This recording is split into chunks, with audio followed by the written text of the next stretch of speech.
ഓം സദാശിവസമാരംഭാം ശങ്കരാചാര്യമധ്യമാം അസ്മദാചാര്യപര്യന്താം വന്ദേ ഗുരുപരമ്പരാം. ഓം ഭദ്രം കർണേഭിഃ ശൃണുയാമദേവാഃ ഭദ്രം പശ്യേമാക്ഷഭിഃ യജത്രാഃ സ്ഥിരൈരംഗൈഃ തുഷ്ടുവാംസസ്തനൂഭിः വ്യശേമദേവഹിതം യദായു ഭദ്രം no അപിവാതയമനഃ. Om Shanti ശാന്തി ശാന്തി. എല്ലാവർക്കും നമസ്കാരം, സുപ്രഭാതം. മുണ്ടക ഉപനിഷത്തിലെ 1-ാം മുണ്ടകത്തിലെ 2-ാം കാണ്ഡത്തിലെ 9-ാമത്തെ മന്ത്രം കേൾക്കാം. അവിദ്യായാം ബഹുധാ വർത്തമാനാ വയം കൃതാർത്ഥ ഇത്യഭിമന്യന്തി ബാലാ യത്കർമ്മിണോ ന പ്രവേദയന്തി രാഗാ തേനാതുരാ ക്ഷീണലോകാശ്ചവന്തേ.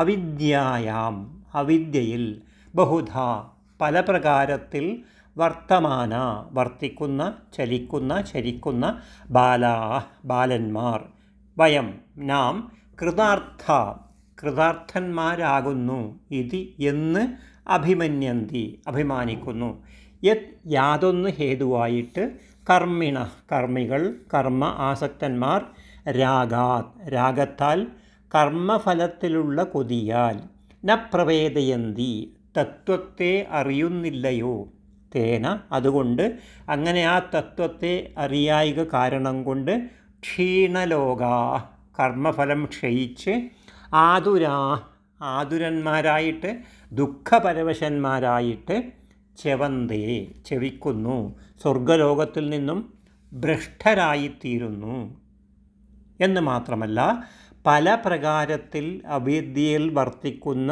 അവിവേകികൾ, മൂഢന്മാർ, നാം സാധിക്കാനുള്ളതെല്ലാം സാധിച്ചവരാണെന്ന് അഭിമാനിക്കുന്നതിനാൽ തത്വത്തെ അറിയാൻ ശ്രമിക്കുകയോ അറിയുകയോ ചെയ്യുന്നില്ല. അതിനാൽ ഒടുവിൽ ഭോഗം കൊണ്ട് കർമ്മഫലം ക്ഷയിച്ച് ദുഃഖപരവശരായിട്ട് സ്വർഗലോകത്തിൽ നിന്നും ഭ്രഷ്ടരായി തിരിച്ചു പോരുന്നു എന്നാണ് ഈ മന്ത്രത്തിൻ്റെ അർത്ഥം.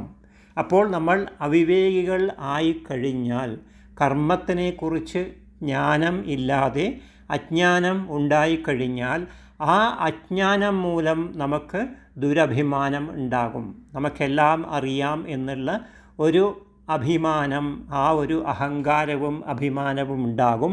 അപ്പോൾ നമ്മൾ കാര്യം സാധിച്ചില്ല എന്നുണ്ടെങ്കിലും ആ കാര്യമെല്ലാം സാധിച്ചു എന്ന് വിചാരിച്ച് അഭിമാനിക്കും. അപ്പോൾ നമുക്ക് യഥാർത്ഥ കാര്യത്തെക്കുറിച്ച്, തത്വത്തെക്കുറിച്ച് അറിയുകയില്ല, അറിയാൻ ശ്രമിക്കുകയുമില്ല. അതിനെക്കുറിച്ച് അറിയുകയില്ല എന്ന് മാത്രമല്ല, ഈ ഒരു ദുരഭിമാനം കൊണ്ട്, എല്ലാം അറിയാമെന്നുള്ള അഭിമാനം കൊണ്ട് നമ്മൾ ആ തത്വത്തെ, പരമമായിരിക്കുന്ന തത്വത്തെ അറിയാൻ ശ്രമിക്കുകയോ അതിന് നമുക്ക് കഴിയുകയോ ഇല്ല. അപ്പോൾ അവിടെ അങ്ങനെ നമ്മൾ തത്വത്തെ അറിയുന്നില്ല എന്നുണ്ടെങ്കിൽ, ഈ മായാമോഹം കൊണ്ട് കർമ്മഫലമെല്ലാം ക്ഷയിച്ച് ദുഃഖപരവശരായിട്ട് നമ്മൾക്ക് കിട്ടാനുള്ള സ്വർഗലോകം, കിട്ടിയ സ്വർഗലോകം ഇല്ലെങ്കിൽ കിട്ടാനുള്ള സ്വർഗലോകത്തിൽ നിന്നും അവിടെ നിന്നും ഭ്രഷ്ടരായിത്തീരുന്നു, അത് ലഭിക്കുന്നില്ല എന്ന് വെച്ച് നമുക്ക് സ്വർഗം കിട്ടിക്കഴിഞ്ഞാൽ കൂടെ ആ യഥാവിധി ചെയ്യുന്നില്ല എന്നുണ്ടെങ്കിൽ അവിടെ നിന്ന് ഭ്രഷ്ടരായി തിരിച്ചു വരും എന്നാണ് ഈ മന്ത്രത്തിൽ പറയുന്നത്. അപ്പോൾ നമ്മൾ യഥാർത്ഥ കർമ്മം എന്താണ് എന്ന് അറിയുന്നില്ല എന്നുണ്ടെങ്കിൽ, നമുക്ക് അജ്ഞാനം ഉണ്ടായിക്കഴിഞ്ഞാൽ, അവിടെ ചില സമയത്ത് നമ്മൾ ആ ജ്ഞാനത്തെക്കുറിച്ചറിയാതെ, അജ്ഞാനത്തെക്കുറിച്ചും അറിയാതെ ബുദ്ധിമാന്മാരാണെന്ന് നനച്ച്, എല്ലാം അറിയുന്നവരാണെന്ന് നനച്ച്, പണ്ഡിതന്മാരാണെന്ന് നനച്ച് കഴിയുകയും കർമ്മത്തിൽ ആസക്തി ഉണ്ടാവുകയും ചെയ്യുക. പലതരത്തിലുള്ള കർമ്മത്തിലുള്ള ആസക്തി ഉണ്ടാകുമ്പോൾ നമുക്ക് നമ്മുടെ കണ്ണിൽ തിമിരം ബാധിച്ച് യഥാർത്ഥ തത്വത്തെ, യഥാർത്ഥ പരമാർത്ഥത്തെ അറിയാൻ ശ്രമിക്കാതെ അറിയാതെ നമ്മൾ പല കാര്യങ്ങളും ചെയ്യും. അപ്പോൾ അങ്ങനെയുള്ള കാര്യങ്ങൾ ചെയ്യുമ്പോൾ നമുക്ക് ആ യഥാർത്ഥ കർമ്മത്തിൻ്റെ ഫലം ലഭിക്കുകയില്ല എന്നുള്ളത് കൊണ്ട്, ആ കർമ്മഫലം ക്ഷയിച്ചു പോകുന്നത് കൊണ്ട്, നമ്മൾ ചെയ്തിട്ടുള്ള മുൻപേയുള്ള പുണ്യങ്ങളുടെയെല്ലാം ഫലം കഴിഞ്ഞാൽ, ആ കർമ്മഫലം ക്ഷയിച്ചു കഴിഞ്ഞാൽ പിന്നെ നമുക്ക് സ്വർഗ്ഗലോകത്തിലിരിക്കാൻ പറ്റുകയില്ല. അപ്പോൾ അവിടെ നിന്ന് നമ്മൾ സ്വതവേ ഭ്രഷ്ടരായിത്തീരും എന്നാണ് ഇവിടെ പറയുന്നത്. അപ്പോൾ ഭ്രഷ്ടരായി തീർന്നു കഴിഞ്ഞാൽ തിരിച്ചു പോരേണ്ടി വരും.